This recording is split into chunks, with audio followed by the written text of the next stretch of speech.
안녕하세요. 한국은 강하다. 한강입니다.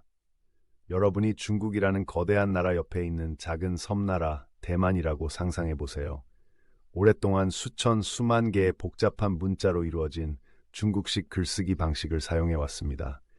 여러분의 조부모와 그 조부모의 조부모가 쓰던 방식입니다. 하지만 최근 여러분의 리더들은 큰 변화를 생각 중입니다. 여러분의 이웃인 대한민국에서 사용하는 완전히 다른 문자 체계로 전환하는 것을 고려하고 있습니다. 바로 한글입니다. 대만이 왜 그렇게 하려고 하는지 궁금하실 수도 있겠죠. 당연한 질문입니다. 결국 한국과 중국의 문화는 상당히 다르니까요. 마치 미국이 갑자기 러시아어로 글을 쓰기 시작하기로 결정한 것과 같을 것입니다. 하지만 많은 사람들이 한글이 글쓰기에 더 좋은 문자 체계라고 생각합니다. 한자는 정말 오래된 문자예요. 수천 년 전의 이야기입니다. 그리고 그 수가 수만 개에 달할 정도로 많아요. 그걸 다 배우려면 오랜 시간이 걸리죠. 대만의 어른들조차도 정말 희귀한 한자 때문에 어려움을 겪을 때가 있습니다. 반면에 한글은 훨씬 더 새롭습니다. 약 600년 전에 한국에서 발명되었고 훨씬 더 간단합니다. 기본 글자는 두분 4개에 불과하며 이 글자들을 조합하여 음절과 단어를 만들 수 있습니다. 영어 알파벳과 비슷하지만 훨씬 더 배우기 쉽습니다. 어떤 사람들은 단 몇 시간 만에 한글을 읽을 수 있다고 말합니다. 여러분이 대만의 어린이라고 상상해 보세요. 수천 개의 복잡한 문자를 몇 년 동안 외우는 대신 한글로 단 몇 달 만에 유창하게 읽고 쓸 수 있다고요. 매력적으로 들리지 않나요? 하지만 잠깐만요, 더 있습니다. K-팝이나 한국 드라마에 대해 들어보셨나요? 최근 몇 년 동안 전 세계적으로 큰 인기를 끌고 있죠. 이를 한류 또는 한류라고 합니다. 대만의 수도 타이베이의 거리를 걷다 보면 한국 스타가 등장하는 광고를 볼 수 있고 가게에서 한국 노래가 흘러나오는 것을 들을 수 있습니다. 많은 대만 젊은이들에게 한국 문화는 정말 멋지죠. 음악, 패션, 드라마를 좋아하죠. 그래서 한글로 글을 쓰는 것은 이런 트렌드에 더 가깝게 느낄 수 있는 방법입니다. 이봐, 우리도 이 멋진 문화의 일부야 라고 말하는 것과 같습니다. 하지만 여기서부터 문제가 발생합니다. 아시다시피 대만은 중국과 복잡한 관계를 맺고 있습니다. 대만은 정부와 군대가 있는 독립된 국가임에도 불구하고 중국은 대만을 중국에 속해 있다고 생각합니다. 심지어 대만이 공식적으로 독립을 선언하면 무력으로 대만을 점령하겠다고 협박하기도 했습니다. 따라서 대만이 한글로의 전환을 논의하기 시작한 것은 단순히 어떤 문자 체계가 더 쉽고 트렌디한지에 대한 문제가 아닙니다. 그것은 정치적 선언입니다. 대만은 우리는 중국과 다르다. 우리에게는 우리만의 정체성이 있습니다. 이 때문에 중국의 많은 사람들이 매우 분노하고 있습니다. 그들은 대만이 중국 문화와 역사로부터 거리를 두려는 것으로 보고 있습니다. 그들은 이를 분리주의 음모라고 부르며 대만이 이를 진행하지 말라고 경고했습니다. 하지만 많은 대만인, 특히 젊은 층에게는 바로 그 점이 문제입니다. 최근 몇 년 동안 대만에서는 점점 더 많은 사람들이 중국인이 아닌 대만인으로 정체성을 밝히기 시작했습니다. 어떤 의미에서 한글로 전환하는 것은 이러한 정체성을 전 세계에 알릴 수 있는 방법이기도 합니다. 여러분이 실제로 소속감을 느끼지 못했음에도 불구하고 항상 특정 집단의 일원이라는 말을 들어왔다고 상상해 보세요. 그런 다음 진정한 나를 나타내는 새로운 상징을 선택할 수 있는 기회가 있다고 상상해 보세요. 많은 대만 사람들이 이번 한글 논쟁에 대해 이런 생각을 하고 있습니다. 물론 실제로 한 나라의 문자 체계 전체를 바꾸는 것은 거대하고 복잡한 과정입니다. 모든 간판, 모든 책, 모든 웹사이트를 바꿔야 합니다. 교사들도 재교육을 받아야 합니다.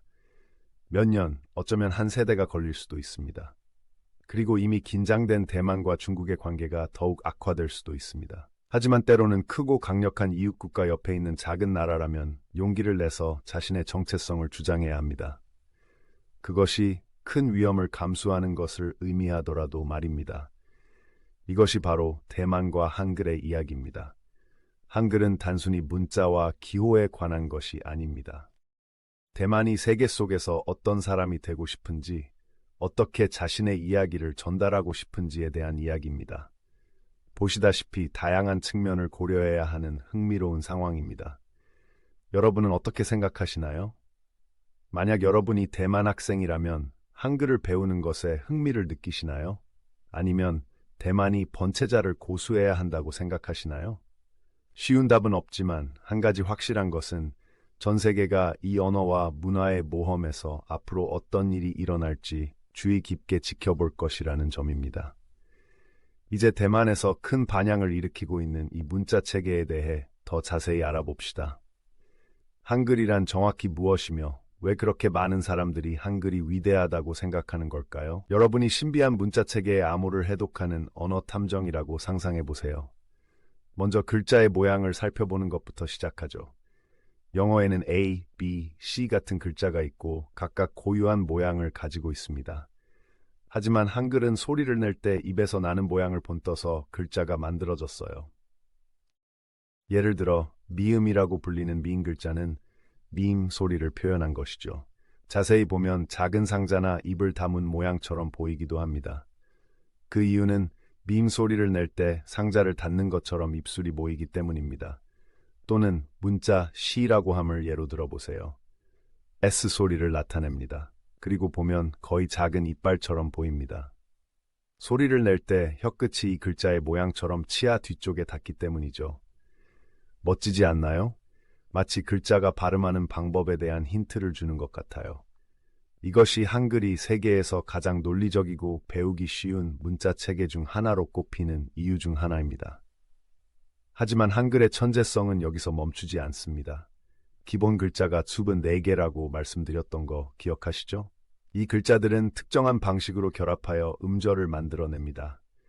영어에서는 글자를 그냥 뭉쳐서 고양이나 개와 같은 단어를 만들죠. 하지만 한글에서는 각 음절이 일정한 방식으로 서로 맞는 작은 퍼즐 조각과 같습니다. 빌딩 블록 세트가 있다고 상상해 보세요. 각 블록은 자음, 모음 등 글자를 나타냅니다. 이제 이 블록을 특정한 방식으로 쌓아야만 완전한 구조물을 만들 수 있다고 상상해 보세요.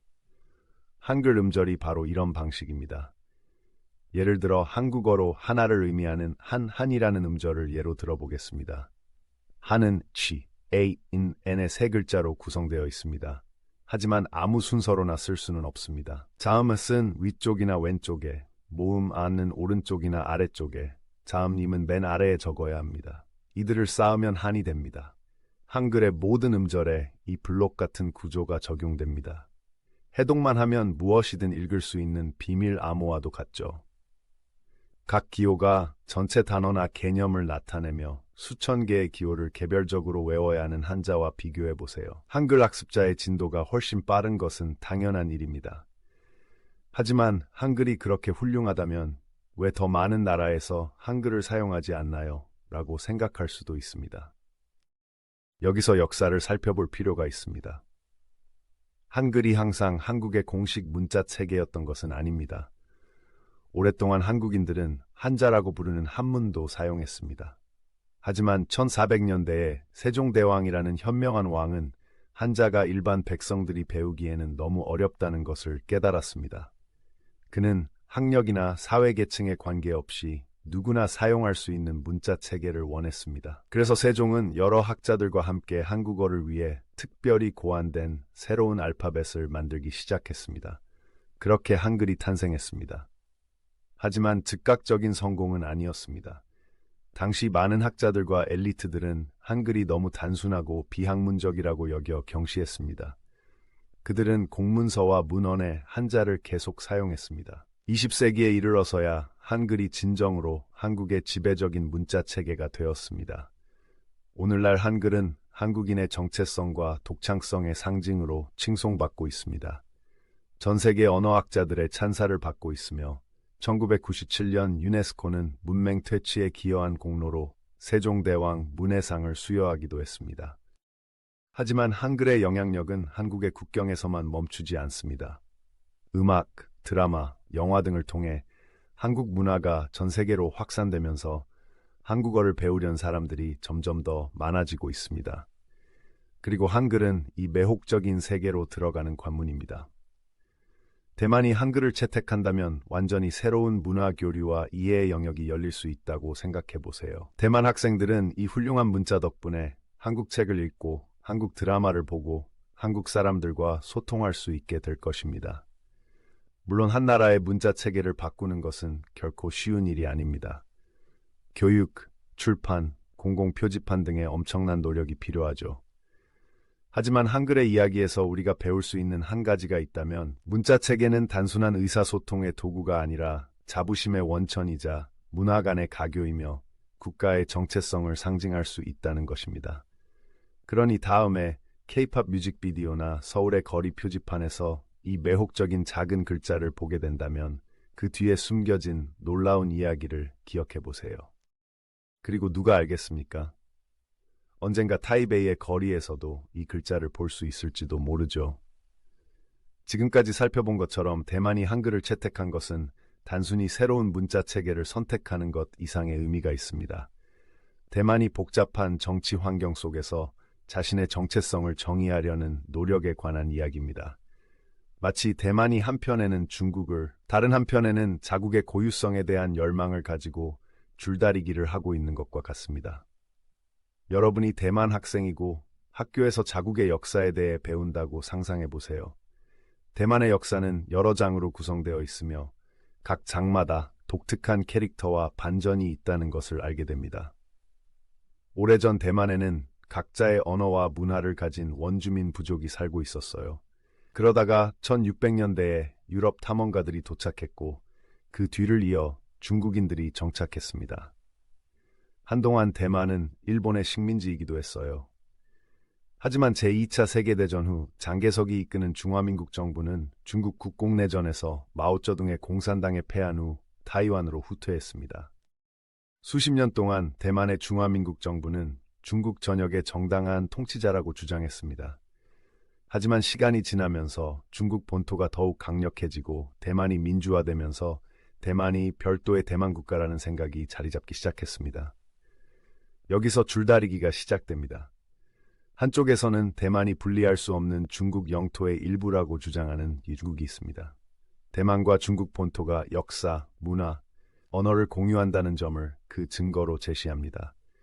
중국이 보기에 대만이 독립을 선언하거나 문자 체계를 변경하는 등 거리를 두려는 움직임은 이러한 통합에 대한 도전입니다. 그러나 다른 한편에서는 많은 대만인, 특히 젊은 세대가 자신들이 고유한 정체성을 가진 별개의 민족이라고 생각합니다. 이들은 대만이 70년 이상 중국 본토와 분리되어 통치되어 왔고 독자적인 민주정부, 군대, 화폐를 가지고 있다는 사실을 지적합니다. 대만인에게 대만인이 된다는 것은 이렇게 분리된 정체성을 받아들이고 세계에서 독특한 길을 개척하는 것을 의미합니다. 이러한 줄다리기는 정치, 문화, 심지어 문자 체계에 대한 논쟁 등 다양한 방식으로 전개되고 있습니다. 대만을 중국의 일부로 보는 사람들에게 한글로 전환하는 것은 배신감으로 느껴질 수 있습니다. 한자는 중국 문명의 가장 눈에 띄고 강력한 상징 중 하나이기 때문입니다. 중국 본토뿐만 아니라 홍콩, 싱가포르, 말레이시아 등 전 세계 중국인 커뮤니티에서도 한자를 사용하고 있습니다. 한글 문자 체계를 위해 한자를 포기한다고요? 어떤 사람들에게는 5천년의 역사에 등을 돌리는 것과 같습니다. 하지만 대만을 독자적인 국가로 보는 사람들에게 한글은 중국의 영향력 그늘에서 벗어날 수 있는 기회입니다. 우리는 단순히 중국의 파생물이 아니라 우리만의 표현 방식을 가진 고유한 문화입니다. 라고 말할 수 있는 방법이기도 하죠. 이 논쟁은 실제적인 결과를 가져옵니다. 대만의 경제는 중국과 깊이 얽혀 있으며 많은 사람들은 도발적인 행동으로 간주되는 모든 움직임이 경제 보복이나 군사적 충돌로 이어질 수 있다고 우려합니다. 동시에 중국의 글로벌 영향력이 커지면서 대만에서는 문화적으로나 정치적으로 중국에 흡수되어 대만인들이 힘들게 쌓아온 자유와 민주주의를 잃을지도 모른다는 두려움도 있습니다. 그렇다면 이런 상황에 처한 국가는 어떻게 해야 할까요? 이것이 바로 대만이 고민하고 있는 큰 문제입니다. 일부에서는 대만이 너무 큰 흔들림을 피하기 위해 신중해야 한다고 말합니다. 결국 중국은 강력한 이웃이고 대만은 무역과 투자에 있어 중국에 의존하고 있습니다. 이들은 대만이 문자 체계를 바꾸는 등의 과감한 조치를 취하지 않고도 대만만의 정체성을 유지할 수 있다고 주장합니다. 그러나 다른 사람들은 대만이 중국의 분노를 감수하더라도 대만의 고유성을 과감하게 주장해야 한다고 말합니다. 이들은 대만이 자신의 정체성을 더 많이 주장할수록 세계가 대만의 자결권을 더 많이 인정하고 지지할 것이라고 믿습니다. 학생으로서 이 모든 것이 저에게 무슨 의미가 있을까요? 어떤 의미에서 여러분은 이 줄다리기의 중심에 서 있습니다. 여러분 세대의 정체성, 언어, 문화에 대한 선택이 대만의 미래를 좌우할 것입니다. 어쩌면 여러분은 대만의 고유성을 상징하는 한글을 받아들이는 세대의 일원이 될지도 모릅니다. 여러분은 학교 에세이를 쓰고 친구들에게 K-팝 아이돌과 같은 알파벳으로 문자를 보내게 될 것입니다. 아니면 한자를 대만의 유산에서 대체할 수 없는 부분이자 보존하고 싶은 풍부한 문화적 전통의 연결고리라고 생각할 수도 있습니다. 아니면 어쩌면 여러분 세대가 대만의 고유한 정체성을 기념하는 동시에 거대한 이웃국가와 평화롭게 공존할 수 있는 새로운 길을 찾을 수도 있습니다. 줄다리기가 상호 존중과 이해의 상징인 악수로 바뀌는 길 말입니다. 역사는 단순히 과거의 이야기가 아니라 우리 모두가 함께 만들어가는 이야기입니다. 우리가 내리는 모든 선택과 우리가 쓰는 모든 단어는 다음 장의 일부가 됩니다. 따라서 이 토론을 지켜보면서 여러분은 단순한 구경꾼이 아니라 참여자라는 사실을 기억하세요. 대만의 미래와 정체성에 대한 이야기는 여러분을 포함한 대만의 국민들의 목소리와 행동을 통해 만들어질 이야기입니다. 그리고 누가 알겠습니까? 언젠가 여러분이 늙고 백발이 성성해졌을 때 지금 이 순간을 대만이 대담하게 자신의 길을 선택하고 자신만의 이야기를 써내려간 전환점으로 되돌아볼 수 있을지도 모릅니다. 한글과 마찬가지로 언어와 문화의 힘, 그리고 꺾이지 않는 민족의 정신을 증명하는 이야기입니다. 지금까지 대만의 한글 논쟁의 역사와 정치적인 배경에 대해 이야기했습니다. 그렇다면 대만이 실제로 한글로 전환한다면 어떤 모습일까요? 대만 사람들의 일상은 어떻게 달라질까요? 어느 날 아침에 일어나서 주변의 모든 표지판이 갑자기 새로운 문자로 바뀐다고 상상해 보세요. 버스 정류장, 거리 이름, 자주 가는 식당의 메뉴까지 모두 한글로 되어 있다고요. 하룻밤 사이에 다른 나라로 이동한 것 같은 기분이 들 수도 있습니다. 하지만 단순히 시각적인 변화만이 아닙니다. 한글을 채택하는 것은 대만 사회의 모든 측면에 영향을 미치는 거대한 작업이 될 것입니다. 언어혁명이라고 할 수 있죠. 교육부터 시작해 보겠습니다. 대만이 한글로 전환하면 대만의 모든 학교가 커리큘럼을 바꿔야 한다는 뜻입니다. 학생들은 한자를 외우는데 시간을 보내는 대신 한글 24자를 배우게 될 것입니다. 교사들은 재교육을 받아야 하고 교과서도 다시 써야 하며 완전히 새로운 세대가 다른 문자로 읽고 쓰면서 자라게 될 것입니다. 하지만 적응해야 하는 것은 학생들뿐만이 아닙니다. 평생 한자를 사용해온 성인들을 생각해 보세요. 그들도 한글을 배워야 할 것입니다. 이미 한국 대중문화에 익숙한 젊은 층은 한글을 금방 익힐 수 있겠지만 그렇지 않은 사람에 비해서는 쉽지 않을 수도 있습니다.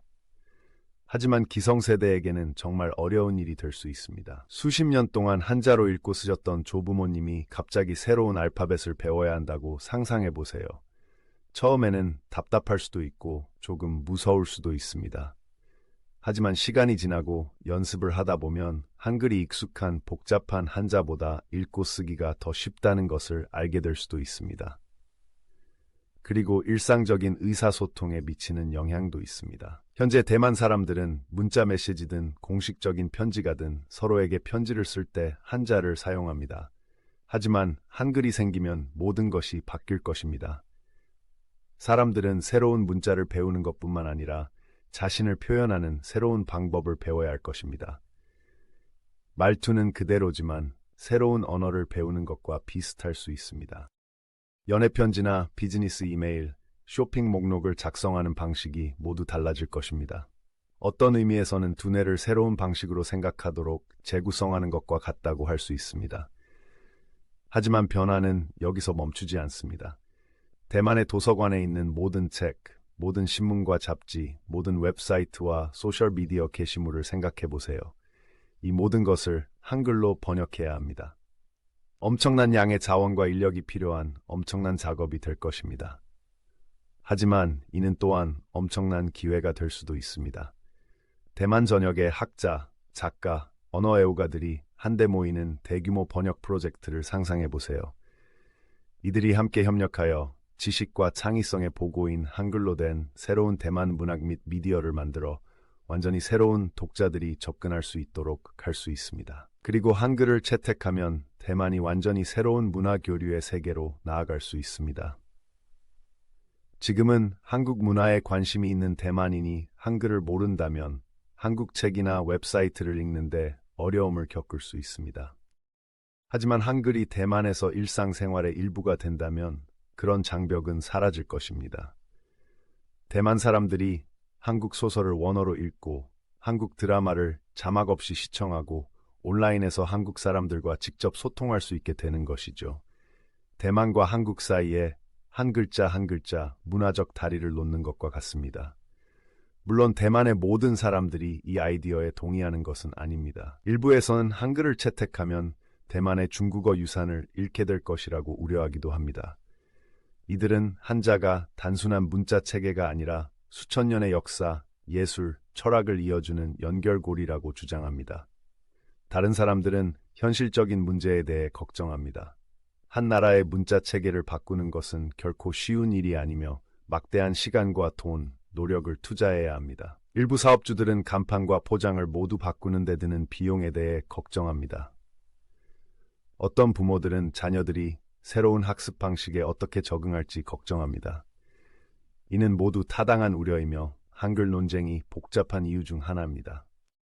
단순히 문자 체계를 선택하는 문제가 아니라 전통과 혁신, 전통과 진보, 실용과 이상 사이의 균형을 맞추는 문제이기 때문입니다. 하지만 그래서 지금 이 순간이 더욱 흥미진진한지도 모르겠습니다. 물론 한글로의 전환은 큰 도전이 될 것입니다. 하지만 대만이 스스로를 재창조하고 대만만의 새로운 문화적 정체성을 만들 수 있는 놀라운 기회가 될 수도 있습니다.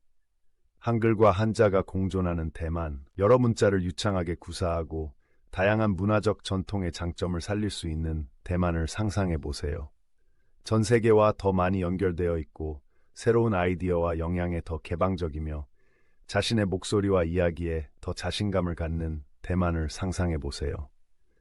여러분이 학생으로서 만들 수 있는 대만의 모습입니다. 한글화에 찬성하든 반대하든 여러분의 목소리가 이 논쟁에서 중요합니다. 여러분은 대만의 미래에 대해 비판적으로 생각하고 여러분이 믿는 변화를 옹호하며 여러분이 살고 싶은 사회를 만들 수 있는 힘을 가지고 있습니다. 그러니 질문하고 가정에 도전하고 큰 꿈을 꾸는 것을 두려워하지 마세요. 대만의 이야기는 지금도 계속 쓰여지고 있으며 여러분 손에 펜이 쥐어져 있습니다. 누가 알겠습니까? 언젠가 여러분은 지금 이 순간을 위대한 시작의 순간으로 되돌아보게 될지도 모릅니다. 여러분은 대만의 문자 체계를 바꿨을 뿐만 아니라 세계가 대만을 바라보고 이해하는 방식을 바꾼 세대의 일원이 될 수도 있습니다.